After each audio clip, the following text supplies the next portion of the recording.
2025ರ ಯುಗಾದಿ ಹಬ್ಬದ ದಿನ ಈ 8 ವಸ್ತುಗಳನ್ನು ಮನೆಗೆ ತಂದರೆ ಅದೃಷ್ಟದ ಮೇಲೆ ಅದೃಷ್ಟ.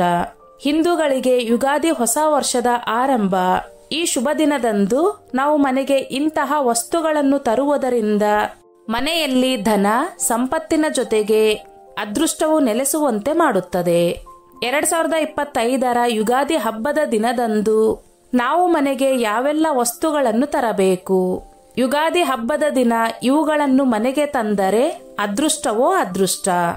ಯುಗಾದಿ ಹಬ್ಬ ಹಿಂದೂ ಧರ್ಮೀಯರಿಗೆ ಹೊಸ ವರ್ಷದ ಆಗಮನವಾಗಿದೆ. ಇದು ಹಿಂದೂಗಳಿಗೆ ಹೊಸ ವರ್ಷದ ಆರಂಭ. ಈ ಹಬ್ಬವು ನಮ್ಮ ಜೀವನಕ್ಕೆ ಹೊಸದನ್ನು ಸ್ವಾಗತಿಸುವ ಹಬ್ಬವಾಗಿದೆ. ಪುರಾಣಗಳ ಪ್ರಕಾರ ಈ ದಿನ ಬ್ರಹ್ಮದೇವರು ವಿಶ್ವ ಸೃಷ್ಟಿಯನ್ನು ಪ್ರಾರಂಭಿಸಿದನು. ಹಾಗೆಯೇ ರಾಮನಿಗೆ ಪಟ್ಟಾಭಿಷೇಕ ಮಾಡಲಾಯಿತು ಎಂಬ ದಂತಕಥೆಗಳು ಈ ಹಬ್ಬದ ಮಹತ್ವವನ್ನು ಹೆಚ್ಚಿಸುತ್ತವೆ. ಪ್ರತಿ ವರ್ಷದಂತೆ ಈ ವರ್ಷವೂ ಯುಗಾದಿ ಹಬ್ಬವನ್ನು ಆಚರಿಸಲಾಗುತ್ತಿದ್ದು 2025ರ ಯುಗಾದಿ ಹಬ್ಬವನ್ನು ಮಾರ್ಚ್ 30ರಂದು ಭಾನುವಾರ ಆಚರಿಸಲಾಗುವುದು. ಈ ಯುಗಾದಿಯಂದು ಕೆಲವು ವಿಶೇಷ ವಸ್ತುಗಳನ್ನು ಮನೆಗೆ ತರುವುದು ಅದೃಷ್ಟ. ಮನೆಯಲ್ಲಿ ಅಷ್ಟೈಶ್ವರ್ಯ ವೃದ್ಧಿಯಾಗುವುದು, ಆರ್ಥಿಕ ಪ್ರಗತಿ, ಆರೋಗ್ಯ ಮತ್ತು ಸಂಸಾರದಲ್ಲಿ ಶಾಂತಿ ತರಲು ಸಹಾಯ ಮಾಡುತ್ತದೆ ಎನ್ನುವ ನಂಬಿಕೆ ಇದೆ. ಅಂತಹ ವಸ್ತುಗಳು ಯಾವ್ಯಾವು ಎಂದು ನಾವಿಲ್ಲಿ ತಿಳಿದುಕೊಳ್ಳೋಣ. 1. ಅಕ್ಕಿ. ಅಕ್ಕಿಯನ್ನು ತಾಯಿ ಅನ್ನಪೂರ್ಣೇಶ್ವರಿಯ ಸ್ವರೂಪವೆಂದು ಪರಿಗಣಿಸಲಾಗುತ್ತದೆ. ಯುಗಾದಿ ಹಬ್ಬದ ದಿನದಂದು ಅಕ್ಕಿಯನ್ನು ತಂದು ಒಂದು ಹಿತ್ತಾಳೆ ಅಥವಾ ತಾಮ್ರದ ತಟ್ಟೆಯಲ್ಲಿ ಒಂದು ಹಿಡಿಯಾಗುವಷ್ಟು ಹೊಸ ಅಕ್ಕಿಯನ್ನು ಹಾಕಿ ಅದರ ಮೇಲೆ ಅರಿಶಿನ, ಕುಂಕುಮ, ಹೂವನ್ನು ಹಾಕಿ ಪೂಜಿಸಿ ಅದನ್ನು ಮಹಾಲಕ್ಷ್ಮಿ ದೇವಿಯ ಮುಂದೆ ಇಟ್ಟು ಜೀವನದಲ್ಲಿ ಎಂದಿಗೂ ಧನಧಾನ್ಯಕ್ಕೆ ಕೊರತೆಯಾಗದಂತೆ ನೋಡಿಕೊಳ್ಳಲು ಪ್ರಾರ್ಥಿಸಬೇಕು. ನಂತರ ಅದರಲ್ಲಿ ಸ್ವಲ್ಪ ಅಕ್ಕಿಯ ಕಾಳುಗಳನ್ನು ನೀವು ಹಣ ಇಡುವ ಸ್ಥಳದಲ್ಲಿ, ಪರ್ಸ್ನಲ್ಲಿ, ಪಾಕೆಟ್ನಲ್ಲಿ ಇಟ್ಟುಕೊಳ್ಳಬಹುದು. 2. ಕವಡೆ. ಲಕ್ಷ್ಮೀ ದೇವಿಗೆ ಪ್ರಿಯವಾದ ವಸ್ತುಗಳಲ್ಲಿ ಕವಡೆ ಪ್ರಮುಖವಾದದ್ದು. ಮನೆಯಲ್ಲಿ ಕವಡೆಯನ್ನು ಇಟ್ಟುಕೊಳ್ಳುವುದರಿಂದ ಲಕ್ಷ್ಮೀ ದೇವಿ ಆಕರ್ಷಿಸುತ್ತಾಳೆ. ನಿಮಗೆ ಯಾವುದೇ ರೀತಿಯಾದ ಹಣದ ಸಮಸ್ಯೆಗಳು ಬಾರದಂತೆ ಆಕೆ ರಕ್ಷಿಸುತ್ತಾಳೆ ಎನ್ನುವ ನಂಬಿಕೆಯೂ ಇದೆ. ಅದರಲ್ಲೂ ಹಳದಿ ಬಣ್ಣದ ಕವಡೆಯನ್ನು ತರುವುದು ಉತ್ತಮ. ಯುಗಾದಿ ಹಬ್ಬದ ದಿನದಂದು ನೀವು 6 ಹಳದಿ ಬಣ್ಣದ ಕವಡೆಯನ್ನು ತಂದು ಅದನ್ನು ಅರಿಶಿನದ ನೀರಿನಿಂದ ತೊಳೆದು ಅರಿಶಿನ ಕುಂಕುಮ ಹಚ್ಚಿ ಕೆಂಪು ಬಣ್ಣದ ಬಟ್ಟೆಯ ಮೇಲಿಟ್ಟು ಅಕ್ಷತೆ ಹಾಗೂ ಹೂಗಳಿಂದ ಪೂಜೆಯನ್ನು ಮಾಡಿ ಬಳಿಕ ಅದನ್ನು ನೀವು ಹಣವನ್ನು ಇಡುವ ಸ್ಥಳದಲ್ಲಿ ಇಟ್ಟುಕೊಳ್ಳಿ. ಇದರಿಂದ ಲಕ್ಷ್ಮೀ ದೇವಿ ಶಾಶ್ವತವಾಗಿ ನಿಮ್ಮ ಮನೆಯಲ್ಲೇ ನೆಲೆಸುತ್ತಾಳೆ. 3. ಉಪ್ಪು. ಹಿಂದೂ ಧರ್ಮದಲ್ಲಿ ಉಪ್ಪಿಗೆ ಹೆಚ್ಚು ಮಹತ್ವವಿದೆ. ಉಪ್ಪಿನಲ್ಲಿ ದೈವಿಕ ಹಾಗೂ ಸಕಾರಾತ್ಮಕ ಶಕ್ತಿಯನ್ನು ಆಕರ್ಷಿಸುವ ಶಕ್ತಿ ಇದೆ. ಉಪ್ಪು ನಮ್ಮ ಮನೆಯಲ್ಲಿನ ನಕಾರಾತ್ಮಕತೆಯನ್ನು ನಾಶ ಮಾಡುತ್ತದೆ.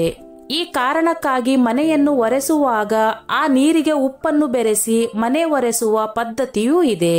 ಯುಗಾದಿ ಹಬ್ಬದ ದಿನದಂದು ಮನೆಗೆ ಉಪ್ಪನ್ನು ತರುವುದರಿಂದ ಅದು ನಿಮ್ಮ ಮನೆಯಲ್ಲಿ ಧನಾತ್ಮಕತೆಯನ್ನು ಹೆಚ್ಚಿಸುತ್ತದೆ. ಉಪ್ಪು ಲಕ್ಷ್ಮೀ ದೇವಿಗೂ ಪ್ರಿಯವಾದ ವಸ್ತುವಾಗಿದೆ. 4. ಅರಿಶಿನದ ಕೊಂಬು. ಅರಿಶಿನವು ಲಕ್ಷ್ಮೀನಾರಾಯಣರಿಗೆ ತುಂಬಾನೇ ಪ್ರಿಯ. ಈ ಕಾರಣಕ್ಕಾಗಿ ಲಕ್ಷ್ಮಿ ಮತ್ತು ವಿಷ್ಣುವನ್ನು ಪೂಜಿಸುವಾಗ ಕಡ್ಡಾಯವಾಗಿ ಅರಿಶಿನವನ್ನು ಬಳಸಲಾಗುತ್ತದೆ. ಹಾಗಾಗಿ ಯುಗಾದಿ ಹಬ್ಬದ ದಿನದಂದು ಸಮ ಸಂಖ್ಯೆಯಲ್ಲಿ ಅಂದರೆ 2, 4, 6, 8, 10, 12, 14, 16 ಹೀಗೆ ಅರಿಶಿನದ ಕೊಂಬುಗಳನ್ನು ತಂದು ಒಂದು ಬಿಳಿ ದಾರಕ್ಕೆ ಅರಿಶಿನದ ಕೊಂಬನ್ನು ಕಟ್ಟಿ ತೋರಣದಂತೆ ಮಾಡಿಕೊಳ್ಳಿ. ನಂತರ ಈ ತೋರಣವನ್ನು ಮನೆಯ ಮುಖ್ಯ ದ್ವಾರಕ್ಕೆ ಕಟ್ಟಿ. ಇದರಿಂದ ಮನೆಯಲ್ಲಿ ಎಲ್ಲವೂ ಶುಭ ಫಲಗಳನ್ನು ನೀಡುತ್ತದೆ. ಇದನ್ನು ನೀವು ನಿಮ್ಮ ವ್ಯವಹಾರ ಮಾಡುವ ಸ್ಥಳದಲ್ಲೂ ಕಟ್ಟಬಹುದು. ಇದನ್ನು ನೀವು ವಿಶೇಷವಾಗಿ ಬ್ರಾಹ್ಮಿ ಮುಹೂರ್ತದಲ್ಲಿ ಅಥವಾ ಬೆಳಗ್ಗೆ 9 ಗಂಟೆಯ ಒಳಗೆ ಕಟ್ಟಬೇಕು. 5. ಅರಳಿ ಮರದ ಪೂಜೆ. ಯುಗಾದಿ ಹಬ್ಬದ ದಿನದಂದು ಅರಳಿ ಮರಕ್ಕೆ ಪೂಜೆಯನ್ನು ಮಾಡಬೇಕು. ಯಾಕೆಂದರೆ ಅರಳಿ ಮರದಲ್ಲಿ ಲಕ್ಷ್ಮಿ ಮತ್ತು ನಾರಾಯಣರು ಸೇರಿದಂತೆ ಇನ್ನಿತರ ದೇವತೆಗಳು ವಾಸವಾಗಿರುತ್ತಾರೆ. ಯುಗಾದಿ ಹಬ್ಬದ ದಿನ ಸಂಜೆ ನೀರಿಗೆ ಹಾಲು ಬೆಲ್ಲವನ್ನು ಬೆರೆಸಿ ಅರಳಿ ಮರಕ್ಕೆ ಅರ್ಪಿಸಬೇಕು. ಹೂವು, ಅರಿಶಿನ, ಕುಂಕುಮವನ್ನು ಅರಳಿ ಮರದ ಬುಡಕ್ಕೆ ಹಾಕಿ ಪ್ರಾರ್ಥಿಸಿ. ನಂತರ 12 ಬಾರಿ ಪ್ರದಕ್ಷಿಣೆಯನ್ನು ಮಾಡಿ ಅರಳಿ ಮರದ ಕೆಳಗೆ ತುಪ್ಪದ ದೀಪವನ್ನು ಬೆಳಗಿಸಿ.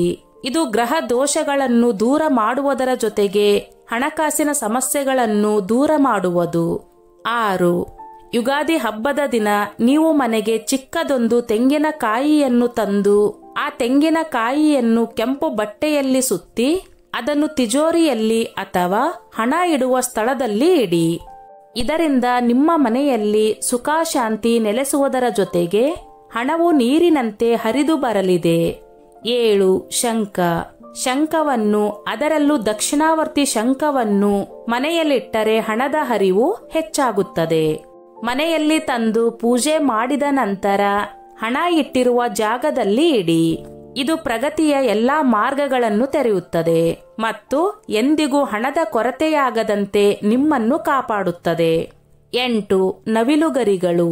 ಶ್ರೀಕೃಷ್ಣನಿಗೆ ನವಿಲುಗರಿಗಳು ತುಂಬಾನೇ ಪ್ರಿಯವಾದವು ಎಂದು ಹೇಳಲಾಗುತ್ತದೆ. ಯಾವ ಮನೆಯಲ್ಲಿ ನವಿಲುಗರಿಗಳಿರುತ್ತವೆಯೋ ಆ ಮನೆಯಲ್ಲಿ ಸದಾಕಾಲ ಲಕ್ಷ್ಮೀ ದೇವಿಯು ನೆಲೆಸುತ್ತಾಳೆ. ಯುಗಾದಿ ಹಬ್ಬದ ಮೊದಲು ಮನೆಯಲ್ಲಿ ನವಿಲುಗರಿಗಳನ್ನು ತನ್ನಿ. ಸುಮಾರು 3 ನವಿಲುಗರಿಗಳನ್ನು ತನ್ನಿ. ಇದರಿಂದ ಮನೆಯಲ್ಲಿ ಎಂದಿಗೂ ಹಣದ ಕೊರತೆ ಎನ್ನುವಂತಹದ್ದು ಆಗುವುದಿಲ್ಲ. ಸ್ನೇಹಿತರೆ, ಎಲ್ಲರೂ ಶ್ರೀ ಲಕ್ಷ್ಮೀನಾರಾಯಣಾಯ ನಮಃ ಎಂದು ಕಮೆಂಟ್ ಮಾಡಿ. ಕಷ್ಟಗಳು ನಿಮ್ಮ ಹತ್ತಿರ ಬರದಂತೆ ಆ ದೇವರು ಆರೋಗ್ಯ, ಅಷ್ಟೈಶ್ವರ್ಯ ಕೊಟ್ಟು ಕಾಪಾಡುತ್ತಾರೆ.